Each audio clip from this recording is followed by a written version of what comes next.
Те тезисы, которые сейчас я пытаюсь вывести на экране, они у нас озвучены в введении. Вот, собственно говоря, когда мы подходили к этой модели, мы пытались поискать, что же у нас есть интересного и важного, вот до еще, так как мы построили методологию, да, то есть какие-то подходы, да, и слава богу, нам как бы вот нашлась, попалась неправильно, то есть как бы у нас была вот статья нашего друга и учителя Мирджапара Шукурова, то есть который, помните, первый раз уже здесь говорилось, это сделал, он написал там ряд тезисов, кому интересно, мы можем их там отправить, переслать, доставить любым удобным способом, значит, по поводу, значит, гендерного, собственно, гендера и климата, да, то есть и вот они создали некоторые, значит, вот это предпосылки для нас, да, то есть это еще не сама методология, да, но некоторые предпосылки фонда, которым формируют, значит, что и у нас еще было знание о том, что значит, гендерные решения, значит, балансируют, скажем так, вопросы повышения качества жизни, да, то есть благодаря введению с нашей точки зрения гендерных, значит, различных мер, то есть как бы качество жизни улучшается, в том числе мы считаем, что и в том числе в сфере вот, изменения климата. Вот, значит, что мы говорим, что интегрирование гендерного подхода при анализе и принятии решения вопросов изменения климата, то есть вот это одна предпосылка. С другой стороны, что по-разному, значит, мы считаем, что можно по-разному рассматривать и затрагивать последствия климатических изменений. Вот, значит, что, вот опять же, что у нас есть предположение о том, что женщины и мужчины, ну или по-разному могут, значит, реагировать на, значит, эти изменения климата и давать различный ответ на этот вызов, да, и здесь очень важно сказать, что, значит, эта реакция нас интересует не чисто как бы физиологическая, биохимическая, да, вот у нас в первом полноценном сообщении вот Илья Михайловна скажет, что, помните, мы очень много, была удивительная история про, значит, связь температуру и, как сказать, абортирование, выкидыши у женщин, да, то есть, как бы, то есть там было, то есть концентрация газов и структура плаценты. Вот мы как раз таки пытаемся говорить не про это, не совсем про это или совсем не про это, да, а про то, что женщины и мужчины как социальные группы по-разному дают ответ на климатические вызовы. Вот. И в этом смысле следующий момент, который мы вот как раз прочитали у Мирджапарыча, он поясняется, что они предпочитают различные решения и по-разному воспринимают последствия климата. Именно как люди, да, то есть не как система биологическая, это там как-то по-своему работает, а мы хотели и смотрим на это как на социальных случаях, да, то есть это важно сделать. То есть вот эти предпосылки, как нами сделаны именно исходя значит, из тех подходов, которые мы имели. Вот я еще потом покажу, что мы еще как бы рассматриваем, но это вот для нас важный как бы некоторый базовый контекст. Значит, следующее, ну, значит, тогда что, как мы рассмотрели цель данного исследования? Это анализ динамик гендерных отношений. Значит, соответственно, у нас в Кыргызстане, да, значит, что мы под этими динамиками понимаем? То есть это посмотреть распределение нагрузки власти, то есть нагрузки, как мы понимаем, это говорится здесь о тройной роли женщин, то есть там еще, может быть, какие-то нагрузки в связи с климатическими рисками, предположили, существуют, да, значит, властные полномочия, доступ к ресурсам, вот в данном обществе. Значит, что в изменяющих условиях окружающей среды, для чего это мы делаем? Для разработки рекомендаций по улучшению качества жизни мужчин и женщин в условиях необходимости адаптации к конкретному изменению. То есть, конечно, вы можете нас поправить, что в цели вот это «для» можно не формулировать, да, то есть мы посчитали нужным здесь делать, потому что одно дело это просто создать холодный анализ и сказать, что да, вот мужчины и женщины там по-разному реагируют, и динамики такие с Богом, да, то есть мы ставили все-таки задачу найти какие-то приемлемые решения, то есть это для нас принципиальный такой контекст. Если посчитаете и скажете, что не надо, мы будем, то есть, готовы менять, и мы знаем, как формулируется более жестко цели, скажем так, да, в данном случае это сознательный такой шаг. Значит, следующее, значит, тогда у нас получается, задается вопрос о том, как, собственно, обустроить это содержательное пространство, потому что мы вот с вами, значит, предпосылки у нас были, мы как бы дверь, да, наше к этому пространству, значит, цель мы перед собой поставили, мы знаем, куда идти, да, то есть мы хотим посмотреть, как женщины и мужчины, значит, будут вести себя, какие динамики социальных групп женщин и мужчин, значит, вот, происходит в связи с изменением климата, но как нам с этим, значит, дальше работать? То есть мы, соответственно, у нас образовалась такая логика и, значит, мы тогда выявляем, значит, объектом нашего анализа, мы являем групповые динамики, опять женщин и мужчин в Кыргызской республике. То есть здесь можно писать было гендерные динамики, но проще, наверное, звучит оно как бы нормальнее, что каким образом, значит, в Кыргызской республике и динамика гендерных отношений в условиях изменяющейся среды.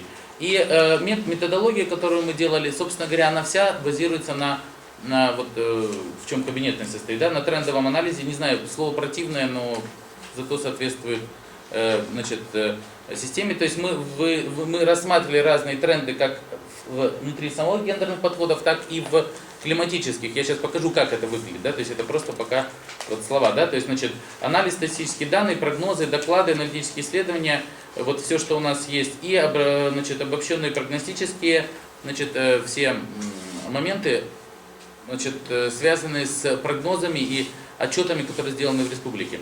Что здесь важно сразу здесь, почему такой объект и такая методология? Потому что, коллеги, мы с вами имеем дело не с реальным объектом. У нас два очень сильно, ну, то есть реальность есть некоторая, она очень далеко, но у нас два очень сильно, скажем так, две очень высокие уровни абстракции. С одной стороны, абстракция гендерные отношения, да, которые проявляются, то есть ее надо было удерживать и каким-то образом репрезентировать. Я не говорю, что там нет реальных объектов. Конечно, есть жизнь реальных мужчин и женщин, но на этом уровне исследования надо было удерживать гендерные отношения. Да? И второе, это прогноз, климатический прогноз. Вы понимаете, что прогностическая работа с прогнозом всегда очень осложнена. То есть оно может случиться, то есть мы работаем в некотором вероятности стохастической модели, а может не случиться. Вот это понятно, да, то есть что здесь принципиально важно. То есть мы видим какие-то динамики и тренды и говорим, что вот в этом прогнозе они так-то будут осуществляться. То есть мы все на исследование, значит, высокая абстракция гендерные отношения и, значит, ролевые все функции, да, социально-ролевые функции, каким-то образом аппроксимируются вот в эти прогностические модели. Но самое интересное, что мы увидели, что прогностических моделей ни в коем мере не одна. Коллеги, понимаете, да, даже согласно, вот я сейчас буду показывать второму, значит, этому нашему, значит, национальному сообщению, их несколько. Но мы четко понимаем, что в рамках, я сейчас модели покажу, да, то есть, но почему я здесь показываю, значит, что последствия изменения климата? А потому что мы говорим, независимо от того, какую прогностическую модель мы берем, в обеих, там, с разными степенью вариативности последствия негативные изменения климата для нашей страны. Понимаете, нету позитивной модели. Елена Михайловна, не вру? Нет, не вру. Не вру. Ну, я тоже думаю, что не вру. В этом смысле это важное... нету позитивного сценария. Коллеги, мы хотели честно... В поле ананасы можно выращивать, 5 урожаев. И у нас будет прекрасный морской климат. Нет, там есть позитивные элементы на какой-то подъем, да, то есть, но последствия, в смысле... Давайте поговорим про это. То есть, но в принципе сценарий неблагоприятный. То есть там есть, я сейчас скажу, что есть позитивный момент, когда ледники будут в то время, как они будут таять, динамика вот поднимается, вот, а потом они исчезнут и наступает полная редизация, ну так аридная зона. Климат у нас и изначально неблагоприятный, да, то есть, собственно говоря, вот как меня учили, то есть это большая вот эта амплитуда температур, которую мы, собственно, имеем, очень жарко летом и очень холодно зимой, да, то есть она сама по себе неблагоприятна для существования не только нашего организма, но и других, значит, систем, да, то есть в этом смысле получается, что у нас, скорее всего, вот эта амплитуда будет как-то еще больше колебаться. Да, и мы сегодняшнюю зиму, это прекрасный пример тому, что, может быть, на Иссыкуле можно выращивать ананасы, но батареи лопаются, это электричество не выдерживает, ну и так далее, да, там роддома останавливаются. Мы показали, видите, картинки очень просто. Значит, последствия изменения климата, значит, ну вот мы говорим, что, значит, это инвазии, болезни, это вот то, что нас ожидает и что мы считаем, что поэтому, почему вот на этой картинке видно, что мы говорим, что женщины и мужчины на эти последствия, скорее всего, реагируют по-разному. То есть вот, собственно говоря, как бы, ну, та логика, которую мы встраиваем, ее еще нельзя назвать методологией, да, то есть это некоторая логика, методология, вот она чуть дальше. Значит, последствия, что здесь? Значит, нехватка воды, увеличение чрезвычайных ситуаций, значит, опустынивание. Значит, как вы понимаете, в связи с чрезвычайными ситуациями, значит, у нас повышается травматизм, у нас исчезает биоразнообразие, соответственно, климат еще больше, то есть мы систему разрушаем, значит, изменяется структура, да, то есть как бы в этом смысле заболевания органов дыхания и сердечные заболевания повышаются. Значит, самое страшное, что вот и мы говорили, кстати, даже когда вот еще Удовички приезжала, да, то есть вы помните, и когда еще был Нил Волкер, мы все время как экологи пытались сказать, что одна из жестких ситуаций связана вот с появлением и восстановлением новых болезней. В этом смысле появление новых болезней приходом и восстановлением старых. Извините, пожалуйста, Центральная Азия испокон века была чумным регионом.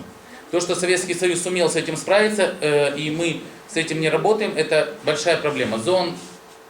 Извините, такое слово, зоонозы, зоондропонозы, да, которые здесь, ну там разного типа, они испокон века здесь как бы существовали. И как при нашей социальной политике, значит, тут я должен буду Сергеевну спросить, то есть опять не вру в этом смысле, то есть, но при нашей политике в этом смысле это все может у нас опять появиться. Правду говорю же, да, то есть вот эта история. Я просто почему обращаюсь к коллегам, что мы очень много с этим работали. И вот один из примеров это возвращение к нам малярии.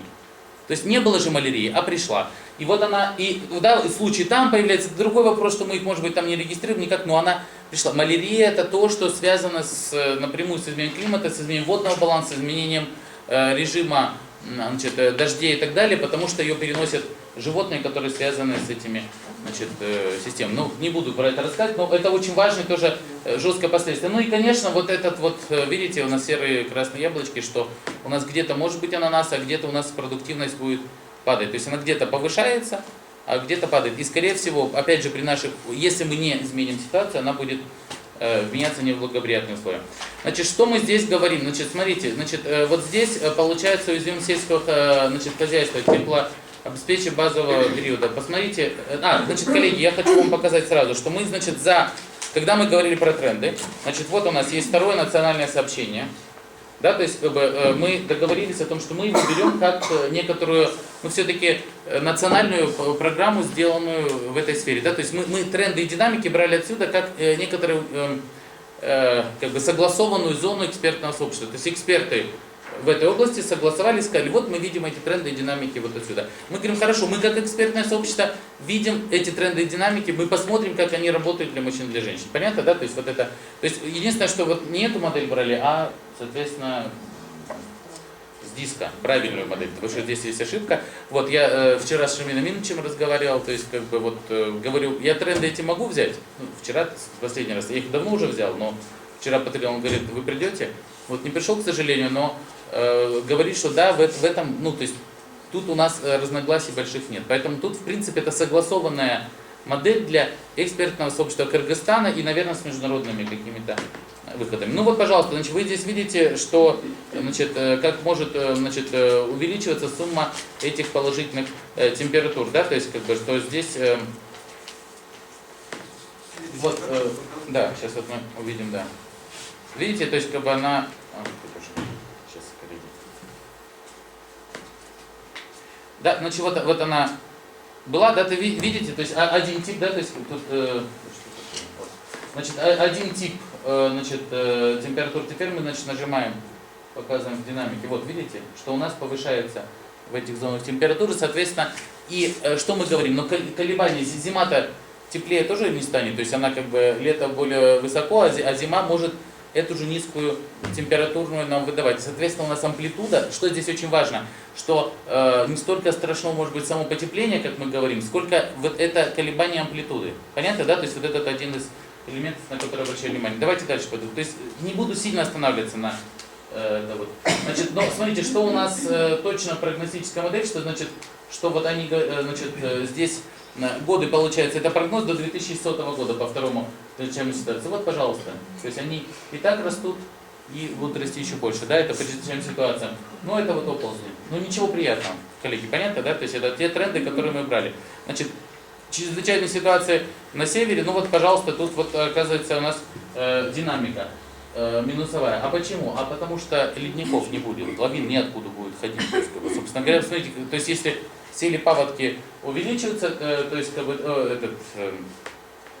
предыдущий слайд, как мы говорили, это значит, что значит, прорывы высокогорных озер и оползни увеличиваются, то значит, лавины и паводки тоже, как бы, значит, они будут уменьшаться, да, то есть, но здесь, смотрите, ну вот мы показываем уязвимые зоны, то есть, опять же, согласно второму сообщению, сделали вот такие следующие уязвимые зоны.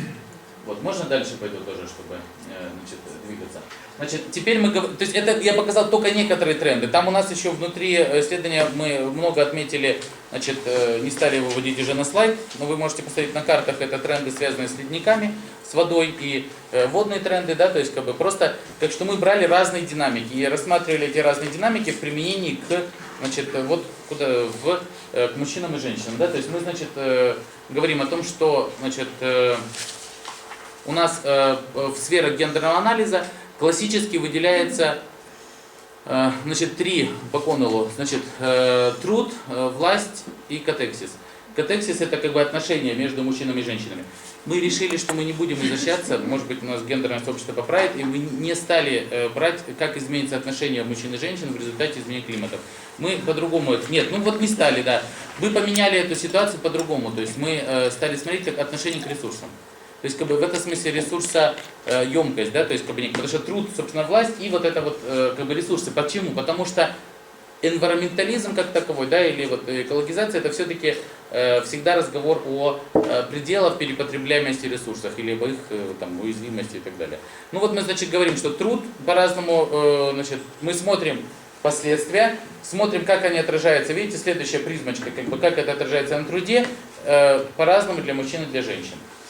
Да, то есть, как бы, следующая власть точно так же, значит, для мужчин и для женщин по-разному. То есть, как бы, мы предполагаем, что в результате динамик, значит, климатических будут изменяться властные отношения. Собственно говоря, что очевидно, вот если вы почитаете, я вперед забегаю уже, в этих комитетах, водных комитетах, там очень четко, как бы, понятно, что всегда мужчина, да, то есть отвечает за...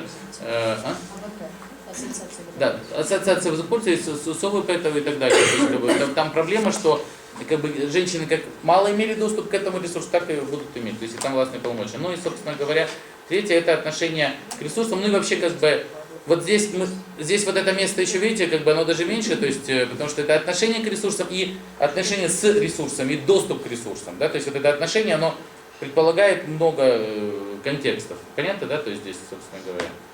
Вот. И, значит, при методе, значит, еще одна история, что мы, значит, это вот, мы посмотрели, значит, тренды, которые, значит, увидели последствия, применили к ним гендерный анализ на уровне, как бы, некоторых уже жизни людей. Теперь мы что еще можем посмотреть? Мы еще можем посмотреть с вами политики, значит, разрабатываемые в области адаптации, митигации к изменению климата. Это как бы другая сфера, да, то есть тут конкретно как жизнь людей меняется, а тут как бы опять же трендовые политики, которые уходят в будущее, да, то есть как бы, каким образом они, собственно говоря, будут способствовать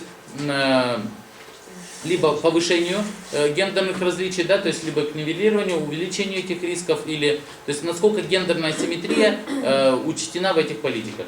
Ну, тут мы, конечно, то есть как методология, как бы понятная фиксация, а в реальности выяснилось, что все это практически невозможно делать, потому что к тем методам, собственно говоря, никаких у нас роскошных программ по адаптации-то и нет. Там по чуть-чуть делается, вот, слава богу, здравоохранение там чуть сделали, молодцы, а так это. Ну, значит, определение различного влияния последствий изменения климата, значит, влияние... Так, извините, сейчас... Да, ну вот мы как бы возможности, значит, выявления различных ролей, значит, определение различного влияния последствий изменения климата внутри, значит, внутри этих политик мы говорим, мы уже смотрим, как они это констатируют, да, как они выявляют различные роли и модели поведения внутри, опять же, тех сконструированных политик и мер по адаптации, и каким образом они, значит, вот эти, значит, возможности предотвращения последствий изменения климата и адаптации к ним для мужчин и для женщин. Понятно, да? То есть это наиболее сложное, кстати, вот если еще та часть у нас как бы как-то случилась, то здесь мы просим, конечно, помощь зала, потому что просто сам момент разработки политик, вы видите, что у нас творится и с государственной структурой, и с, значит, следующими, значит, программами развития, да, то есть к чему крепиться, нам очень сложно. То есть в СРС вообще никакого, извините, даже среза этого нет, понимаете, да, то есть СРС не реагирует на адаптационные меры. Там еще гендерный анализ можно провести, а какие-то меры по адаптации есть, я вообще даже не понимаю. Ну, если кто-то понимает, скажите и помогите, то есть я готов Понятно, да? То есть, или тогда какие документы? У нас есть политика по адаптации, в смысле, так сказать, вот с вашей помощью, может, она будет разработана, но пока это только такие вот элементы, то есть я про государственную политику. Значит, теперь концептуальная основа. Собственно говоря, вот это на куда мы смотрим, да? А теперь я хочу последнее показать, откуда мы смотрим. То есть мы, значит, то есть вот на это же все надо с какими-то инструментами прийти, то есть гендерному анализу и концептам. Значит, мы взяли социологические концепции, международные документы и практики, и, собственно, история анализа, вообще какие анализы кем-то где-то проводились. То есть вот это были те вещи, на которые мы делали. Вот, и я специально, значит, вот смотрите, значит, социологические концепции, мы взяли концепцию, ну, мы считаем, что это наиболее продвинутая сегодня концепция, вот, значит, это общество риска, разработка, значит, разработанная Бауманом и Беком, то есть, когда рассматриваются глобализационные тренды и, значит, локализация, да, то есть вот, как они работают. Но самое главное, что в рамках этой концепции мы говорим о том, что мы живем, значит, давайте постулаты. Значит, там у нас внутри исследования, вы можете увидеть постулаты, но самое главное, что мы живем в обществе, в котором риск принят. И вот вопрос-то в том, что мы все время вот в этой вот находимся в этой серой зоне. Что мы говорим, ребята, все плохо, там, например, экосистемы начнут то есть там уничтожаться, для женщин, для мужчин это будет однозначно плохо. Это не совершенно очевидно, что это попадет внутрь политического дискурса, да, потому что это может быть отнесено вот в эту серую зону принятия риска. То есть точно так же мы знаем, что если простой пример, мы все летаем на самолетах и едем на машинах, то есть но это есть тот уровень приемлемости риска, который каждый для себя делает. Ну, то есть попал в аварию, твои там проблемы, ты его там применял, ну, какое государство там что-то контролирует, разбился самолет, прости господи, то есть тоже знал, на что идешь, да, то есть здесь вопрос. С экологическими рисками так, к сожалению, нельзя, они слишком носят всеобщий характер, да, то есть мы пытаемся это и сказать, что невозможно их принимать. Их надо с ними каким-то образом им противодействовать, и тогда общество выживет. Если мы отправим в эту серую зону, как отнесемся к технологическим рискам, техногенным рискам, как то заводы, будь то значит, эти самолеты или машины, то совершенно другая конструкция. И самое главное, что мы здесь стоим на второй концептуальной основе, значит, которую наш учитель Эмиль Джапарович тоже нам ее объяснил и рассказал, и мы ее разделяем с ним, то есть что одним из базовых механизмов, который нельзя переходить, это являются живые экосистемы. То есть жизнь создает условия для жизни. Если этот механизм разрушается, риск приобретает. В чем здесь это общий риск? А потому что риск от разрушения не восстановимость. Понимаете, да? То есть, и оно ударяет по всем слоям, моделям и по всем сообществам. Понятно? То есть вот почему мы взяли эту модель и логику. Следующее, значит, мы посмотрели, вот что интересно, значит, мы были, значит, в Копенгагене, сейчас Рио плюс 20 разрабатывается, там есть гендерная климатическая major group, то есть, как это, ну, основная группа участия, то есть, у нас получается во всех климатических переговорах, да, присутствуют женщины как одна из групп. Понимаете, да? То есть, и там есть ряд наработок связанных. То есть вот уже в течение ряда лет, я не говорю только Копенгаген, Дурбан или еще что-то, да, то есть ну вот в рамках климатических переговоров женщины все время в климатических переговорах женское гендерное лобби, да, то есть все время выносит какие-то стейтменты. Мы решили, что мы их будем изучать, смотреть и эту историю, то есть вот мирового вопроса. И последнее, то есть вот то, что, значит, здесь вот ну вот оно вот так выглядит, вот, например, я сейчас попущу, это просто как один из примеров того, что вот как они выносят, и вот оно в электронном виде, да, то есть вот видите, сделано, то есть вот это, значит, вот оно в живом виде. Такая же у нас есть матрица, связанная с женским заявлением, здесь климатические риски учтены, к сожалению, на английском, но вот в Рио плюс 20, сейчас европейские, значит, в Женеве был, значит, подготовительная сессия КОП, да, к, значит, вот этой большой конференции климатической Рио в Рио-де-Жанейро. И там отдельное заявление было женских групп и гендерных групп, которые связывали энвиронментальные процессы и гендер, и риски для женщин, да, риски для женщин. То есть мы те стейтменты, которые есть, тоже прочли и попытались хотя бы те отражения в тех аспектах, в которых мы можем к себе положить, мы таким образом, значит, как это сказать, интегрировали. Вот. Ну и, значит, стейтменты гендерных, гендероориентированных выступлений в международном переговорном процессе по климату я уже сказал.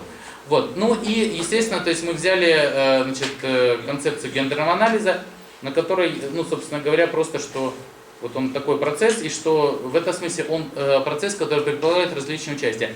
Собственно говоря, сегодня один из тех зон, где мы считаем, что мы формируем ваше участие в этом процессе именно как экспертного сообщества. На дальнейших основаниях мы уже будем работать дальше. Я думаю, что я закончил.